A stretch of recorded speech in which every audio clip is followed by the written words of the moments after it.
안녕하세요, 다목부부입니다. 신혼부부인 저희가 XM3를 구매한 지 벌써 5개월이 되었고 총 주행거리가 7,000km가 넘었습니다. 유튜브를 시작한 지도 5개월이 넘었는데요, 항상 시청해주셔서 감사합니다. 구독과 좋아요 한 번씩 부탁드립니다.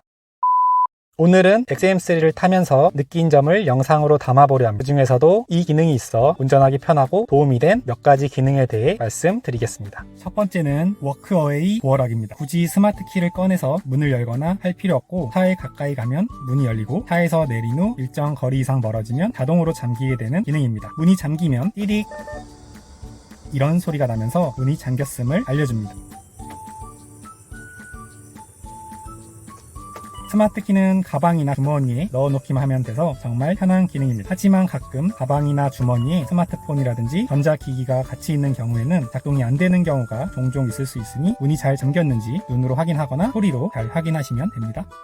두 번째는 주행보조 시스템 중 하나인 사이드미러 사각지대 경보입니다. 사각지대에 다른 차가 있거나 차선 변경 시 근접해오는 차가 있을 때 이 사이드미러 이 부분에 경고등이 들어와서 경고를 해줍니다. 이 기능이 없을 때에는 차선 변경 시 눈으로 두세 번 정도 사이드미러를 보고 차선 변경을 해야 합니다. 운전에 익숙하지 않은 초보 운전자의 경우 차선 변경을 가장 어려워하는데요, 이 기능이 있어 보이지 않는 사각지대와 다가오는 차를 인지할 수 있어 안전하게 차선 변경을 할 수가 있습니다. 작동 조건은 15km 이상 속도로 진행 중이어야 하며 다른 차량이 사각지대에서 같은 방향으로 주행하고 있는 경우와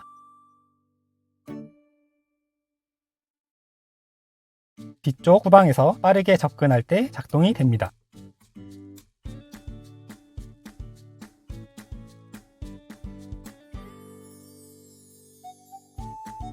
저 또한 많은 도움을 받는 기능 중 하나입니다.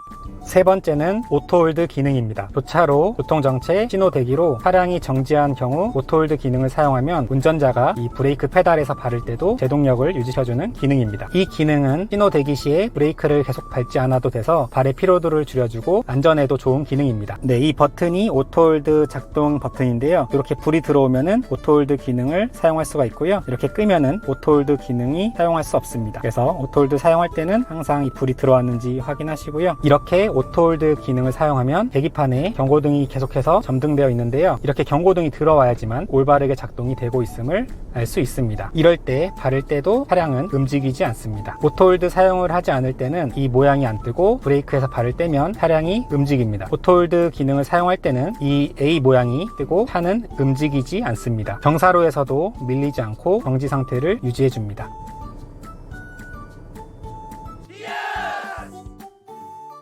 대신 항상 이 오토홀드가 잘 작동되고 있는지 계기판을 확인해 주셔야 합니다.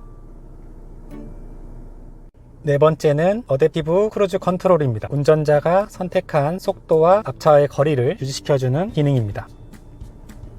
고속도로나 자동차 전용 도로에서 사용하시면 좋고 정체 구간에서도 유용한 기능입니다. 발의 피로도를 줄여줘서 장거리 운전에 특히 좋습니다. 이 버튼을 이용해서 어댑티브 크루즈 컨트롤을 사용하시면 됩니다. 그리고 XM3를 타면서 가장 좋게 느낀 거는 어댑티브 크루즈입니다. 지금 어댑티브 크루즈를 한번 작동해 보겠습니다. 여기가 80km 도로인데 지금 비가 오니까 75로 설정해서 달리고 있습니다. 비가 오는 날 또 밤에 운전할 때도 어댑티브 크루즈는 잘 작동을 하니까 안심하고 어댑티브 크루즈를 사용하셔도 됩니다. 엑셀을 안 밟아도 되니까 발의 피로도가 확 줄어요. 여행 갈 때 고속도로에서 사용하시면 좋고요. 또 앞차와의 거리도 3단계로 해놓으시면은 이 정도는 무난하고, 막히는 도로에서는 상황에 따라서 늘려주거나 아니면 오히려 좁게 해서 앞차와의 거리가 너무 멀어지지 않도록 하셔도 됩니다. 그리고 어댑티브 크루즈는 발도 편한 장점이 있지만 어댑티브 크루즈 사용하면은 연비의 효율성이 좋아집니다. 연비도 지금은 15 찍히는데요, 이것도 다 제가 고속도로에서 어댑티브 크루즈로 여행 갈 때 사용해서 좀 수치가 많이 높아졌습니다. 그래서 한 16까지도 올라갔다가 도심 시내 주행을 하다 보니까 조금씩 계속 떨어지고 있는데, 그래도 현재는 15를 유지하고 있고, 평균 시내 주행만 하면은 막히거나 이런 도로가 많으면 한 11에서 13, 14까지 잘 나오면은 나오고요. 고속도로나 자동차 전용 도로에서 정속 주행을 어댑티브 크루즈로 하면은 15, 16, 17 이때까지도 나옵니다. 도로 상황에 따라서 어댑티브 크루즈 사용하시면은 편하게 또 연비의 효율성을 높일 수가 있습니다. 처음에 사신 분들은 이 차를 믿고 운전하기가 사실 겁이 날 수 있는데 몇 번 테스트하고 이 어댑티브 크루즈를 완전히 숙지하시면은 그 누구보다 잘 활용을 할 수 있으니까요. 연습해서 사용해 보시길 바랍니다. XM3에서 가장 좋은 장점은 이 어댑티브 크루즈라고 개인적으로 좀 생각합니다. 여기도 방지턱, 이렇게 방지턱, 앞에 방지턱이 하나 있습니다. 다소 높은 방지턱이었는데 스무스하게 그래도 잘 넘어가고 있고요. 이쪽 길이 도로가 안 좋은데도 주행감은 나쁘진 않습니다. 저번에 비 오는 날 와이퍼 조작하는 영상을 찍었는데요. 지금 또 비가 내립니다. 레인 센싱 자동 모드로 설정을 해놓은 상태입니다. 민감도는 4로 해놨는데 비가 많이 안 올 때는 이 모드를 사용하시면 됩니다. 지금 에코 모드로 해서 달리고 있는데 확실히 부드럽네요. 보통은 제가 마이 센스 모드만 주로 타고 있는데 오랜만에 에코 모드로 변경해서 타고 있습니다. 근데 이전에 탔을 때보다 확실히 지금 7,000km 넘어서 그런지 훨씬 더 부드러워요. 그래서 오히려 마이 센스 모드보다 주행하는 게 더 부드럽게 느껴집니다. 현재 주행거리가 7,068km 인데 1000km, 2000km, 3000km 계속 탈수록 이제 이 차랑 저랑 좀 맞는 것 같습니다. 지금 7000km 타니까 이 차가 엑셀을 얼마나 밟았을 때 어느 정도 파워로 나가고 브레이크 제동력은 언제 밟아야 어느 정도 멈추는지를 완전히 파악하게 됐어요.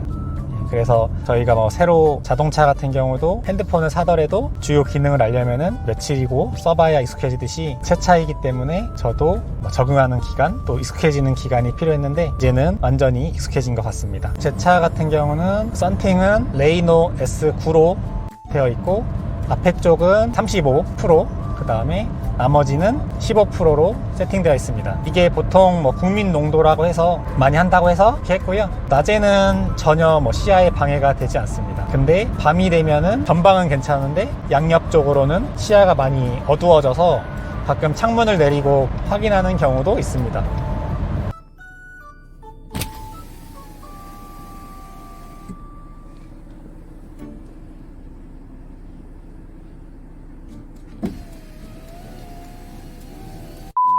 네, 현재 7,000km 이상 타고 있는데 승차감도 좋고 연비, 디자인도 이쁩니다. 네, 저는 개인적으로 XM3 만족하며 잘 타고 있습니다. 오늘 소개해드린 기능을 잘 사용하시면 운전의 피로도를 줄일 수 있습니다. 오늘의 XM3 영상은 여기까지입니다. 앞으로도 다양한 영상 자주 올리도록 하겠습니다.